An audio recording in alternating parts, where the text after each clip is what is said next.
From years of anxiety to warrior and mentor, Bradley Robinson created the Anxiety Project to help you end your anxiety naturally. Let's mold the new you and let's end anxiety together. Hello, everyone. Welcome back to the Anxiety Project podcast. This one, 250, we're talking about the three big desires of human beings. Our three big desires. The first one, we're diving into it right away. We're starting off big. It's our desire for stability. Now, it makes sense, but why does it make sense? Why do we desire stability? Because too much uncertainty, well, that fuels anxiety. That fuels hopelessness, meaninglessness, right? We need stability in our lives because we are routine creatures after all. Now, if you are new to the podcast, welcome. I do have a YouTube channel, so go check out the Anxiety Project YouTube channel. I post videos and meditations there as well. If you're interested in NoFap, which is the abstinence of pornography and masturbation, which I highly endorse and I do on a daily basis, I have videos there as well. So I post anything self-development wise, and I post videos. I have hundreds of videos on anxiety and all areas of anxiety. So go to that channel, check it out, leave your comments, join this community. But now let's get back into the desire for stability, because we need stability in our lives. And if we wake up with so much uncertainty, well, how do you navigate? How do you contend with all this uncertainty? Well, adding stability, a routine. That's why I highly recommend, if you're a follower of the channel, you know that I recommend a night routine, a morning routine, and in between, making sure that these domains of your life are properly, what would you say, cemented, like relationships, or they are a job or routine or finances, things like that. But how having enough certainty on a daily basis regulates anxiety. It really does. The more a particular pattern is repeated, the more habituated it becomes. So, an example of this is sticking to a morning and night routine. Massive, okay? Starting a new job will throw your system out of whack. Starting something new, getting into a new routine will throw you out of whack. But over the next 2 months, if you stick to this new routine, your body and mind will adjust to it. That's habituation, right? Continuously, involuntarily pursuing this uncomfortable novelty, and then you adjust to it. And it's like exposure therapy. If there's something you're fearful of, you continuously expose yourself to it until your system becomes bored of that particular thing. And that's really important to understand about the mind.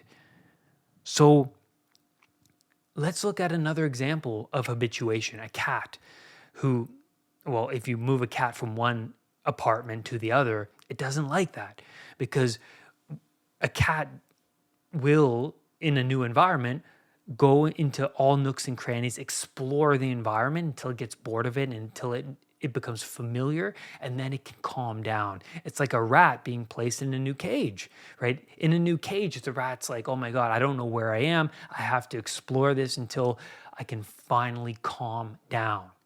But it doesn't calm down until it just explores and explores and explores. It just gets used to the new environment. And we can also see that when a child is given a new caregiver. That's not good. Children do not like that, because children rely wholeheartedly on that relationship of that caregiver. But if a child is continuously exposed to different caregivers, oh my God, that's not good. Their mind will be thrown out of whack, and they themselves will not like that at all. And so if 3 or more areas of a person's life is unstable, then they can easily fall into the anxiety monster. So, what are these areas of someone's life? I mentioned this earlier: relationships, job, friends, routine, finances, passion projects that you do at home outside of work. If these are thrown up in the air, 3 of them, but imagine all of them thrown up in the air, then you're in anxiety all the time. Anything is unstable, so your anxiety system is on. Makes sense, because now you have to pay attention to everything because you're in an environment where you don't understand. You're in a place you don't understand. So everything becomes relevant, and it's like overwhelming. You're emotionally drained every single day, and you're continuously revved up. That's not good.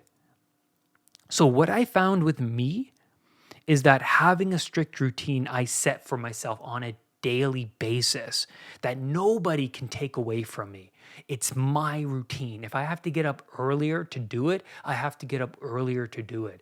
But having something that nobody can take from me will help me fortify myself against the randomness of life that can disrupt my stability and my mental well-being, right? And that's something you have to replay that over again, because that's huge. You have to have stability, and you have control over this. That's the thing. There are things that you don't have control over in life. Okay. But then there's things that you do. You have control over what you do on a day-to-day basis. You have choices, and you can engage in these choices or habits every single day. And this can buttress yourself against the randomness of life. You don't have control over the weather. You don't have control over, what's going to happen at work with what your boss is going to say, or what they're doing, what other people are doing. But you do have a choice in how you act in the world, how you maintain that stability in your immediate surroundings. You have choices around your apartment, your house, friends. You have choices in what you eat and the micro routines that you engage in on a day-to-day basis. Those are your choices. Okay? So stress can arise randomly at any point. It can arise at work, it can arise at school, it can arise in a relationship, in family. If you give in to, say, you sleep in, or you give in to alcohol or drugs, or you give into those temptations, you need to do something difficult, but then you give into watching Netflix or something, right? You give into fast food. You turn your back on those high standards you set for yourself. And then what happens when the randomness of life pops up? You're not going to be ready for it. It's going to pop up, and it's going to eat you. That's the thing. It's going to pop up, and it's going to take you under. You're not going to be ready for it, but you could have been if you were awake enough, if you're making the sacrifices every day towards the unknown, towards chaos, because we know chaos is there.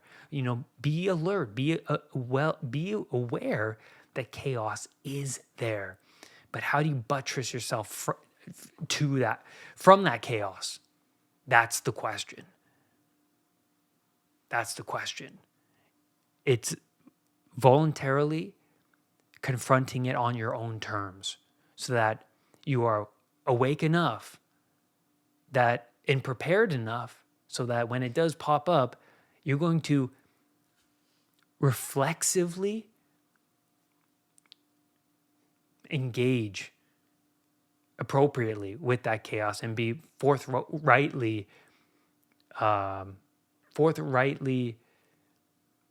determined and motivated to contend with it. Because it's like, hey, you know what? I'm ready for it. You stack enough wins behind yourself that you look in the mirror and you have a lot of self-respect. You feel healthy. You feel mentally clear. You're well rested. You got the exercise in. You got the nature in. you're feeling good. You're awake enough because you've made proper sacrifices so that when chaos pops up, it's not going to be so debilitating and challenging. So when life becomes too much, so when things become too much, maybe one area of your life is disrupted. And yeah, I noticed that with myself. If one area gets disrupted, I'm like, oh my God, I got to reconstitute. I got to work harder to keep up with the chaos. I got to make more sacrifices. I can't just sit and play a video game. You know what? I got to go outside and spend time with myself in the grass, just sit with myself, or I got to go for a walk. I got to go to the gym. I got to, when that stress comes about, the body just tightens up. And I notice within me that when it does, I have to release that. I need to talk to myself. How do I manage this? How do I manage this? That's the fundamental question, isn't it? Well, one of them even. I mean, how do you manage suffering? That's the Buddha story. How do you transcend suffering, man? And he was motivated enough just by witnessing that suffering in society. He was motivated enough to seek the answers to that truth. All right, truth. Now, I turn to meditation. I turn to exercise. I turn to nature, journaling, especially. I just need to run through what I'm feeling. Okay, what's making me fearful? Okay, this is making me fearful. I'm uncertain about these things. Okay, well, how do I contend with that? How do I move forward in those areas? And like, yeah, man, but you can't address it, or you can't formulate any sort of pathway forward if you distract yourself with a Netflix show. That's the reality of it. The next, I would say, fundamental desire of human beings is the desire for growth and for uncertainty. Yeah, we crave uncertainty because, yeah, too much chaos, that's not good. Too much order, not good, because that's the thing. That's what we need to explore in this area of the podcast is too much order, too much certainty. We're bored with how things are. I've had these moments in my life where I was working jobs where I was bored. At first they were stimulating, but after months or a year of working them, they're so routine. And then your home life is so routine that you unconsciously seek out chaos to rattle things up, rattle existence up, shake things up a little bit. So the more comfortable we become in our lives, the more we desire unknown and novelty. Why? Why do we desire this? Well, in novelty, that is where we generate new perceptions over ourselves and the world. Voluntary exploration in the unknown, this stimulates new circuits within the brain. And this builds on our character. We learn, we grow. Simple. We learn and we grow. Makes sense. We remember the really hard times. Remember going to school younger when you enter grade 5 or grade 6, whatever, and you just remember the day 1 or day 3 or, the first couple weeks. You remember that, but you don't so much remember when things become comfortable. We always hold on to those memories that come to mind are the ones that are really difficult. I remember starting jobs and learning computer software programs, for example, and being overwhelmed. And I remember those days more than the days where I was comfortable, right? I remember the days where the days that were the roughest, right? They were the most challenging. And that's because they're stimulating. We're growing in the midst of those challenges. So if someone doesn't seek the unknown regularly, they can do it unconsciously, right? So if everything's, stable around you, overly stable and comfortable, and it gets boring, well, you seek drama. It could be in a relationship. You cause the drama. You're projecting outwards your frustrations onto other people, maybe at work even. You're projecting, what you don't like. What, you continuously talk about the negative elements of the job, for example. You see that all the time with people. And, maybe the job ran its course and it's boring now and it's mundane, it's unfulfilling, unsatisfying, right?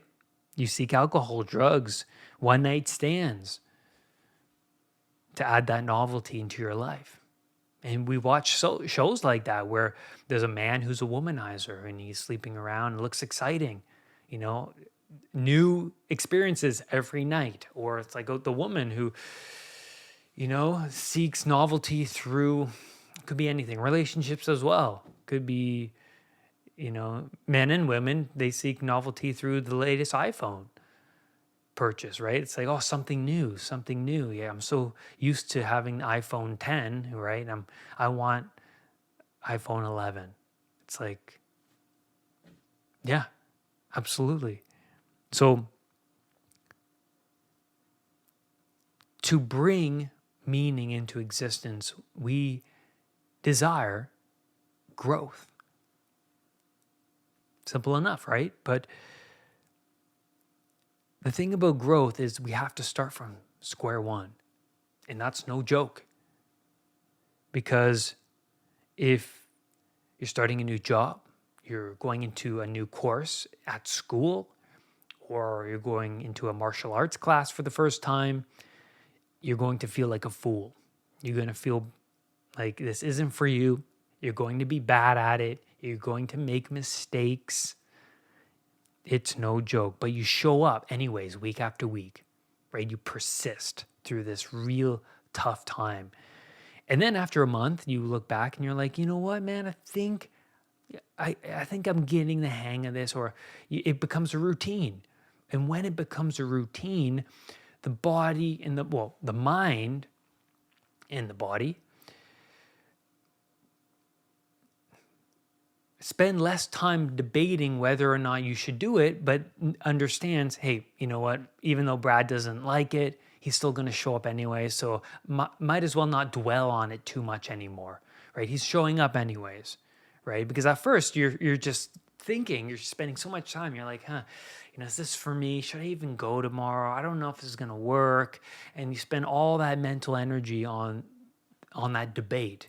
But since you keep going, and the mind goes, yeah, I'm growing, I'm learning, I'm actually gaining some skills, and Brad's showing up week after week, day after day, might as well not dwell on it so much. And it's like the rat in the new cage, where it's like, yeah, you explore it long enough and it becomes routine, it becomes habitual, all right? And so, but we need that novelty in the first place. We need that growth. Starting a new book, for example, or listening to podcasts you're not familiar with, very, very stimulating. And so by venturing into uncertainty, we reconstitute our knowledge structure by incorporating the new information and letting go of the old information. Our overall character is enhanced. We can no longer see the same person. And it's like Dr. Jordan Peterson says, would you rather be friends with what you don't know or friends with what you already know? Because there's a lot more that you don't know, so might as well be friends with that, because that's where you grow. What you already know, like, what do you know? What do I know? I don't know. But you got to stumble forward towards something better. And it might be vague, and you're going to feel like a fool. You're not going to really understand what you're doing. But it's like you have to be willing to be that fool. And then the fool becomes the master. Here are 3 steps to change. The first step is you recognize the habits, open your eyes to habits that you want to change. So that's your definition of bad habit, right? So I had to look internally and say, okay, what could I do daily? And just, I had to trust in what was coming up from my unconscious mind. Yeah, I'm drinking too much coffee. Okay. That was one of my first challenges I ever did, was reducing my caffeine intake. And I was bad at it. You know, but you stumble forward, right? You start with 1 cup, and then you fall back another day and have 2 cups or 3 cups, right? And then you go, okay, yeah, I can't do that, and you have to go back to the 1. And then I gradually went to half and half, and then eventually full decaf coffee. And that was one of the challenges. And you have to set the bar low enough so that you can attain the win. And then once you attain the win, you say, hey, you know what? I can do that. What else could I do? Because you don't want to set the bar so high that you just can't reach it, and then you're hopeless, right? And it's like, well, I can't reach it, and I can't do anything. And you fall into, you fall down all these levels of abstraction into I'm a bad person, and then you fall into depression. But it's like, well, you set the bar too high.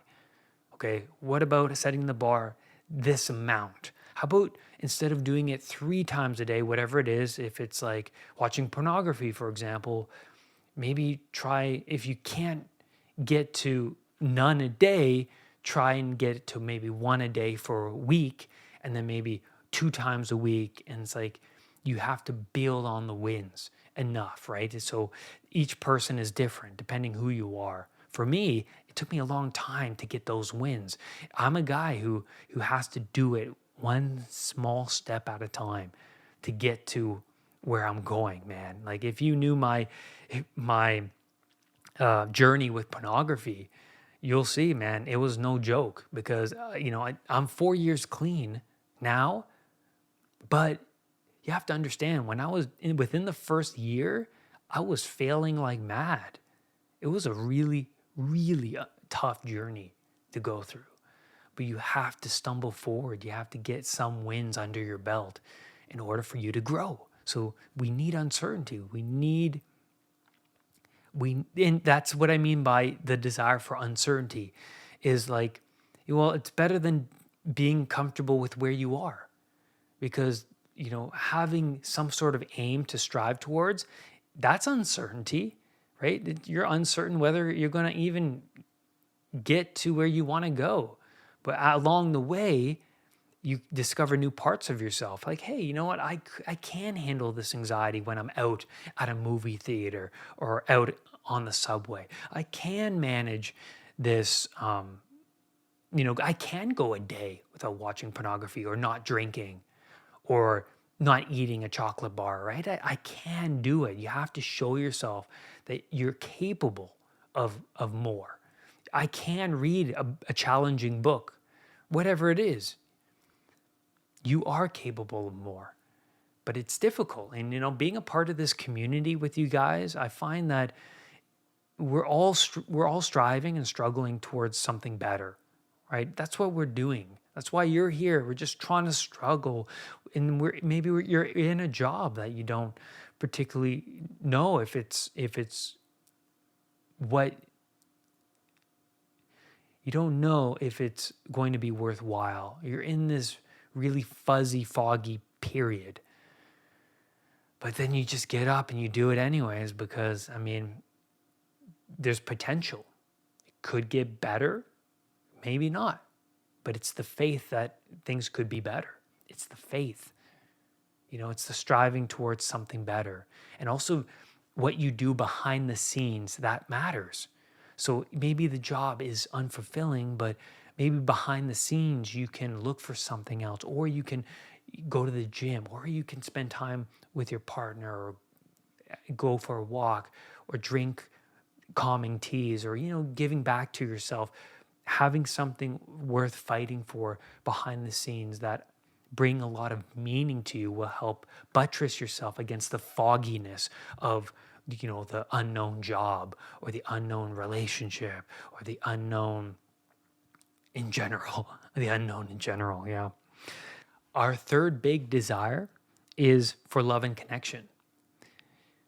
While I was working on my anxiety, this was years ago when I was suffering from agoraphobia, I was spending much time at home, much time in bed.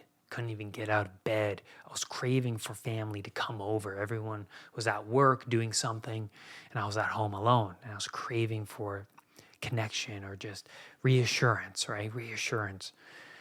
I felt alone. I felt like I was going crazy. It was a really bad time. But I noticed when I started to work towards the betterment of my well-being and get myself out of agoraphobia, I was spending a lot of time at coffee shops, at the library, reading books on anxiety, watching videos on anxiety, trying to be better, right? Trying to get myself out of the unknown. And then I noticed that I really enjoy being out of the home and around people, community. And then you start to recognize people at coffee shops. You start to recognize the barista, and they know your name, and maybe the librarian. But that's what I noticed also, that I felt like this connection was missing in my life.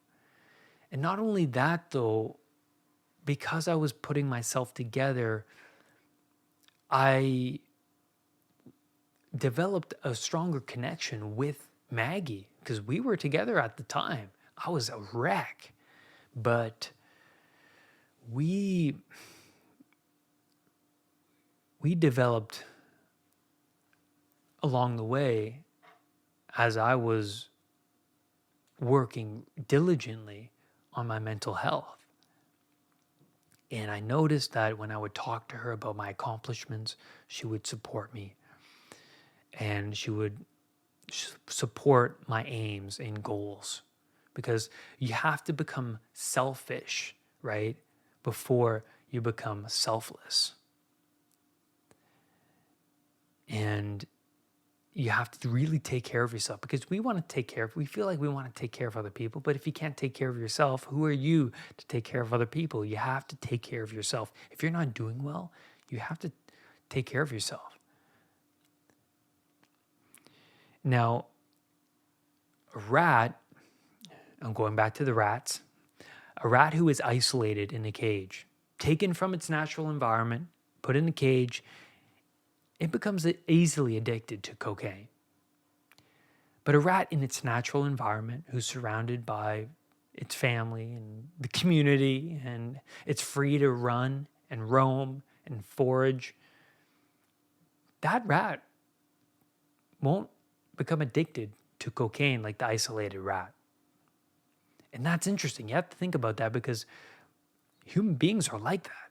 If we're walled up in a city, away from nature, eating artificial foods, and we're pumping our bodies full of alcohol or drugs, or we're spending time isolating ourselves for people,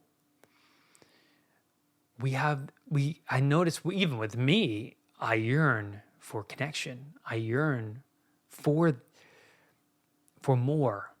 And in society, watching these TV shows or being on social media, project a lot of the time, junk foods, oh, it's going to fulfill you, or, one night stands, or,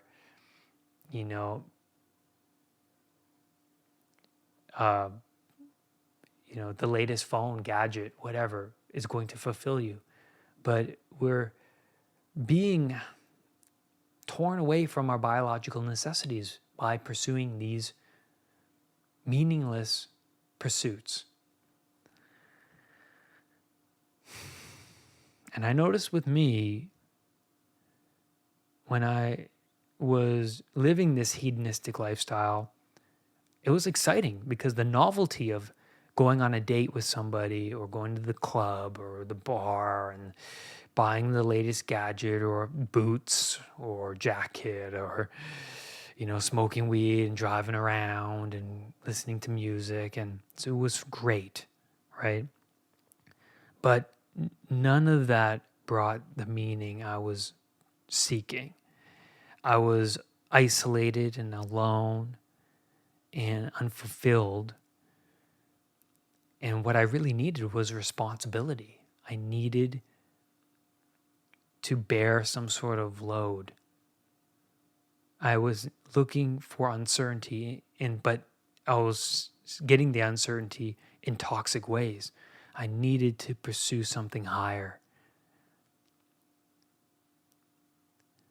And I noticed today that relationships that are constituted just on desire, like, one night stands, go nowhere very, very fast and cause many more problems than initially perceived. Many problems. And there's a big problem there, right? Because when you value somebody and you pursue trust with somebody, you're bearing a big responsibility. But you also learn to trust yourself, because you start to manipulate the world. If you just desire sexual gratification, you start to manipulate and bend reality. And it's going to bounce back in your face. It's going to bounce back one way or another. You're going to ignore your biological necessities for love and connection, community, for trust. You're going to fall into a pit.